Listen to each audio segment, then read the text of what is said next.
नमस्कार दर्शक बंधु जय जगन्नाथ श्री गुरु अच्युत शरणम मु बलराम आपण मानक स्वागत करुच्ची मोर यूट्यूब चैनल हजार एक बलराम को। दर्शक बंधु समय अति निकट समय आसी आम महाप्रभु शरण रहिबा एवं पंचसखा मानकर भक्ति करिबा। तेबे दर्शक बंधु मु आगुरु कही आसी जे आम चैनल लक्ष्य होउची केवल महाप्रभुंकर एवं पंचसखा मानकर वार्ता को प्रचार एवं प्रसार करिबा। तेबे दर्शक बंधु आजिकार जो वीडियो टिके भिन्न धरण आजिकार वीडियो रो विषय वस्तु रही संपूर्ण भावे महापुरुषंकर जो एकाक्षर ब्रह्म रो जो मेला रही सही विषय वस्तु जहाँ आम मालिका वक्ता मान जहाँ शुणी आसु जे महाप्रभु कल्की आगमन किछि समय पूर्व तांकर जो महापुरुषंकर जो कोठीधन रही जहाँ ब्रह्म एकाक्षर ताहा बहु भाव प्रचार एवं तांकर भक्त मान द्वारा एवं गहन दल मान द्वारा प्रचार एवं प्रसारित हेब बहु जगार हेब। तेणु से परिप्रेक्षी रे आज मोर सौभाग्य मु निश्चिंत कोइल आम ग्राम जो बोधंग रही जड़े मालिका वर्णित भक्त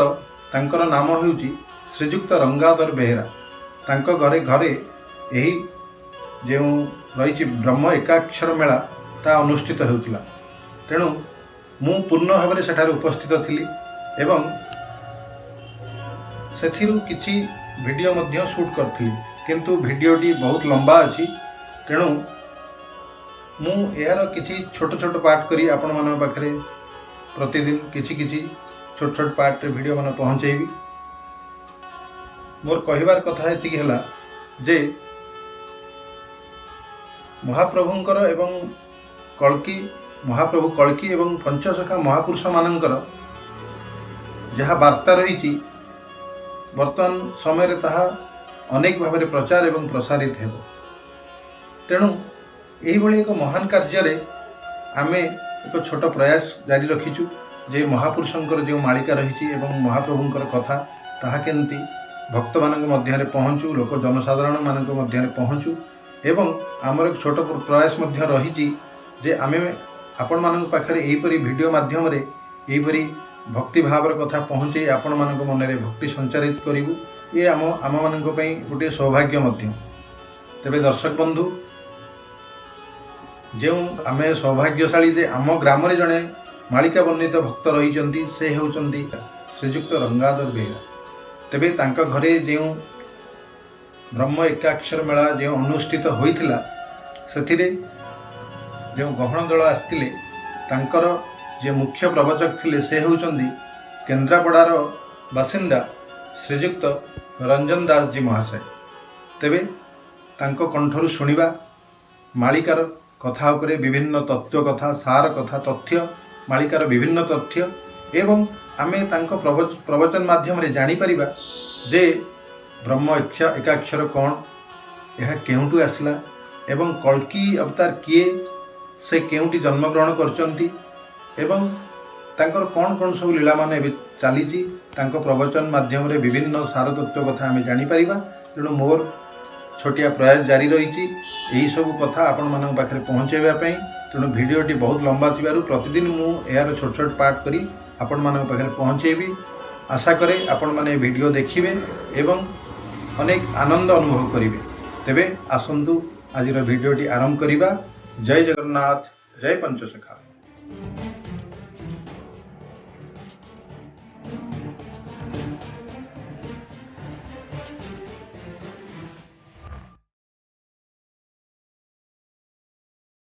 तांको आमे गहन पाइचे आपण विनम्र निवेदन समस्ते जो संपर्क आलोचना होगा जाऊँगी समस्त टिके श्रृंखलार सहित शुणवे। तेज आज महान ब्रह्म एकाक्षर मेल आम गहन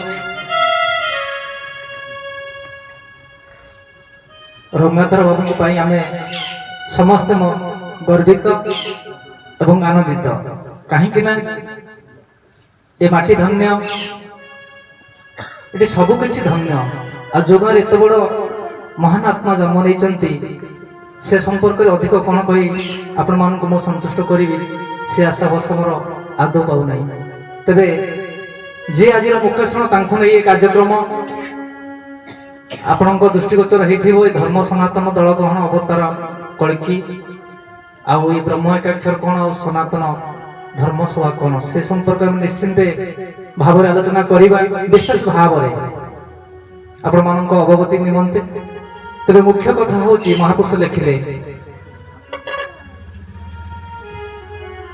ନିଶ୍ଚିନ୍ତ କହିଲି ବୋଧଙ୍ଗ ଗ୍ରାମ, ନିଶ୍ଚିନ୍ତ କହିଲି ବୋଧଙ୍ଗ ଗ୍ରାମ, ବେହେରା ରଙ୍ଗା ଘରଟି ଯେ ନାମ, ବେହେରା ଘର ନାମ କେ ଜାଣ, ବେହେରା ଘର ନାମ କେ ଜାଣ, ପରମ ଭଗତ ସେହି ଅଟଇ, ପରମ ଭଗତ ସେହି ଅଟଇ, ଶ୍ରୀ ଗୁରୁ ପାଦକୁ ଧ୍ୟାନ କରିବ, ଶ୍ରୀ ଗୁରୁ ପାଦକୁ ଧ୍ୟାନ କରଇ, ଶ୍ରୀ ଗୁରୁ ପାଦକୁ ଧ୍ୟାନ କରଇ। ଏ ହେଉଛି ମହାପୁରୁଷଙ୍କର 318 ଭବିଷ୍ୟତ ମାଳିକା ମଧ୍ୟରେ ଚକଡ଼ା ମଡ଼ାଣର କଥା। କାହିଁକି ସେ ବାବୁଙ୍କ ନାଁ କାହିଁକି ଗ୍ରନ୍ଥରେ ଲେଖିଲେ? ଏତେ ବଡ଼ ମହାପୁରୁଷ, ଏତେ ବଡ଼ ମହାତ୍ମା, ଏତେ ବଡ଼ ପ୍ରମାଣ ସେ କାହିଁକି ଦେଲେ? କହିଲେ ମୋର ନାମ ଦେଖ ଗ୍ରନ୍ଥରେ ରହିଛି, ତୁମ୍ଭ ନାମ କାହିଁ ଦେଖା, ରାମଚନ୍ଦ୍ର ତୁମ୍ଭ ନାମ କାହିଁ ଦେଖା,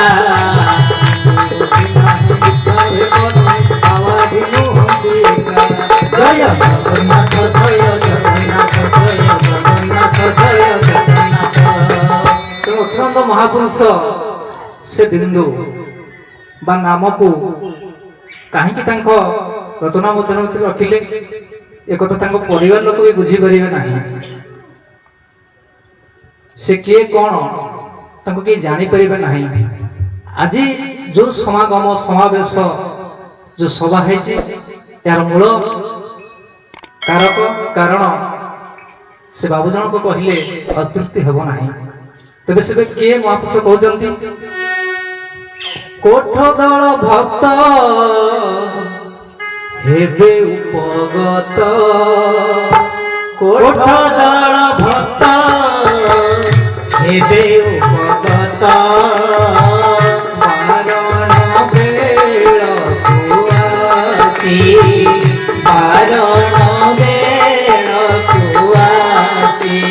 ବୁଝାନୁକ୍ରମେ ବୁଝାନୁକ୍ରମେ ସେବା ବାଣ୍ଟି ଦେବେ, ସେବା ବାଣ୍ଟି ଦେବେ, ଭକ୍ତ ପାଇ ହେବେ ଖୁସି, ଭକ୍ତ ପାଇ ହେବେ ଖୁସି, ଭକ୍ତ ପାଇ ହେବେ ଖୁସି। ତେବେ ମହାପୁରୁଷ ଲେଖିଲେ ଏ ଦଳ ହେଉଛି 6ଟି ଦଳ, ଗହଣ ଦଳ, ଅନନ୍ତ ଦଳ, ପଦ୍ମ ଦଳ, କୋଠ ଦଳ, ଆଉ ମହାପୁରୁଷ ଅର୍କିତ ଦାସଙ୍କର ମଚ୍ଛେନ୍ଦ୍ର ଦଳ। କିନ୍ତୁ ଅଭିରାମ ପରମହଂସ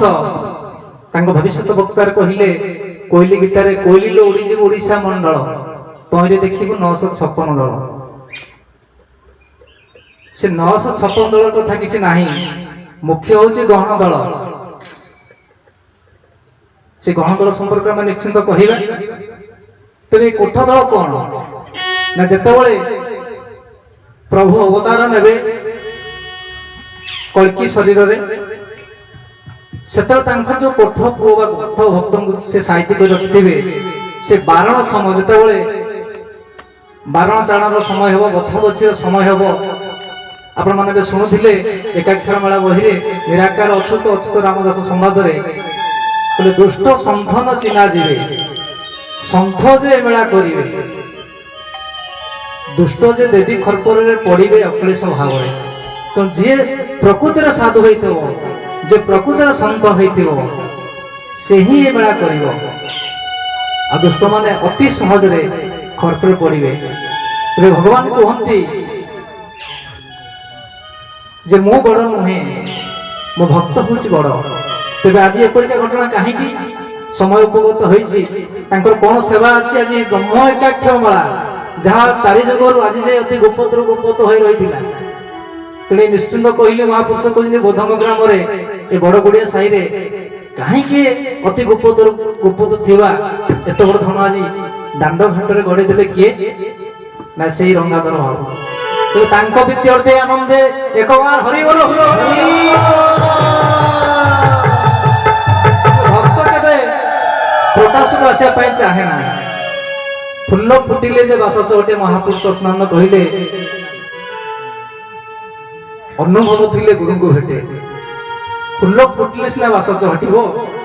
तेणु जी एते निजको भक्त बोली कहले कोन से भक्त हे जीवो तेबे आज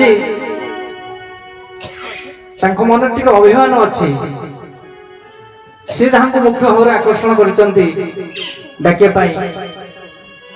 से मन मध्य भावी सी तांको शरीर अस्तित्व से पहुंची पारना ये गहदल जे मुख्य सभापति माँ डॉक्टर श्रीनाथ दास किंतु से कहते मु निश्चिंत थी मु रंगाधर बाबू घरे मु निश्चय पहुंची थी से निश्चिंत पहुंची केवल अनुभव तेरे से माँ विद्यार्थी आनंद गवार हरि हरि महापुरुष कहले परा परारे विचार नथिब निर्विकल्प निरंजन परा परारे विचार नथिब निर्विकल्प निरंजन निर्माल्य पुंजाई लीला करुथिबे भक्त घरे भगवान भक्त घरे भगवान राम भक्त घरे भगवान भक्त घरे भगवान रामचंद्र भक्त घरे भगवान कहले ये 318 भविष्य मध्य जो शिवकल्प नवम निघंट से लिखिले कहले परा अपरारे विचार नथिबो निर्विकल्प निरंजन निर्माल्य भुंजाई लीला करुथिबे भक्त घरे भगवान आज महात्मा रंगाधर भगवान को घर को जाई तांको घर को आसी किए स्वयं ब्रह्म एकाक्षर मेला विद्यार्थी बोल आनंद कुमार हरि बोल केमिति आसी नाम गुरु वंदना गायक सर्वप्रथम पठन करले जे प्रथमे स्थापित यंत्र अनाकृति अनाकार आश्चर्यित अकलित अरेहचन तदंतर अर्थ जो श्री जगन्नाथ महाप्रभु नीलकंदरवासी नीलाचलवासी रत्न सिंहासन दारू ब्रह्मस्वरूप पूजा पाउचंती से जगन्नाथ आसी ए स्थान रे पहुंची गोटे यंत्र स्वरूप जहाँ को ब्रह्म एकाक्षर बोली कहा जाए तेरे निर्माल्य कहले कौन नहीं ज्ञान अमृत ये भक्तर घर को आसी निर्माल्य भुंजाई लीला करुथिबे भक्त घरे भगवान तेबे प्रभु श्री जगन्नाथ आउ रंगाधर बाबू को प्रीत्यर्थ आनंद कुमार हरि हरि बोल से किभली लीला हेबो ना जेउ जगन्नाथ मूर्ति चारी जुगे गुप्त যন্ত্র মন্ত্র ভেদ করিণ গুরু কহি মাত যন্ত্র মন্ত্র ভেদ করিণ গুরু কহি বাকত যন্ত্র মন্ত্র ভেদ করিণ গুরু কহি বাকত ভজনীরা চল বাসিঙ্গু একা সর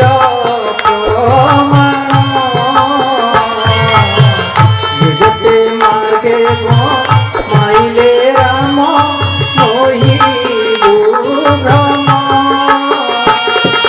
যে যেতে মার্গে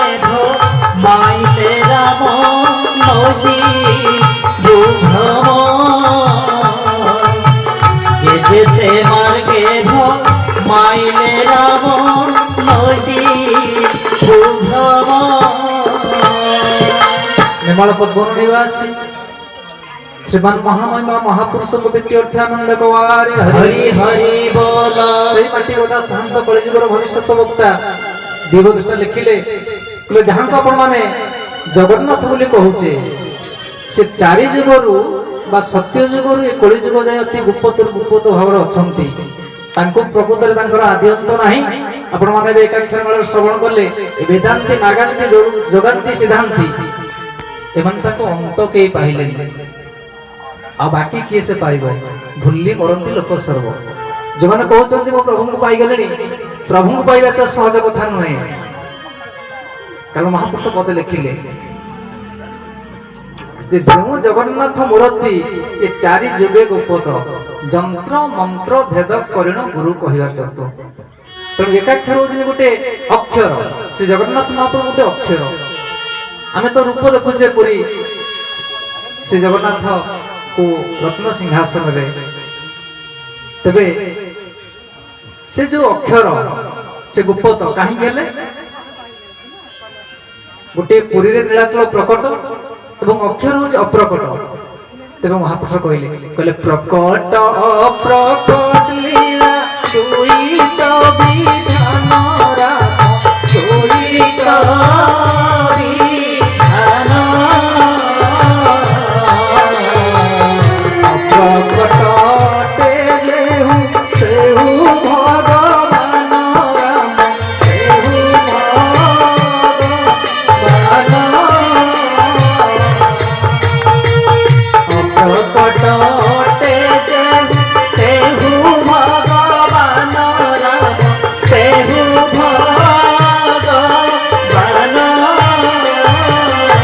प्रभुंकर दुईटी लीला थाए गोटे हूँ प्रकट प्रकाश अन्यटा हूँ अप्रकट अप्रकाश तेज एठी जो लीला चली रंगाधर बाबूंकर घरे हूँ अप्रकट लीला क्या अप्रकट ही भगवान जो जगन्नाथ चारि जगह गुप्त होते से अप्रकट भाव आसी तेज मन विधान पूर्ण बंधु से महाप्रभु आनंद कवारे हरि हरि बोल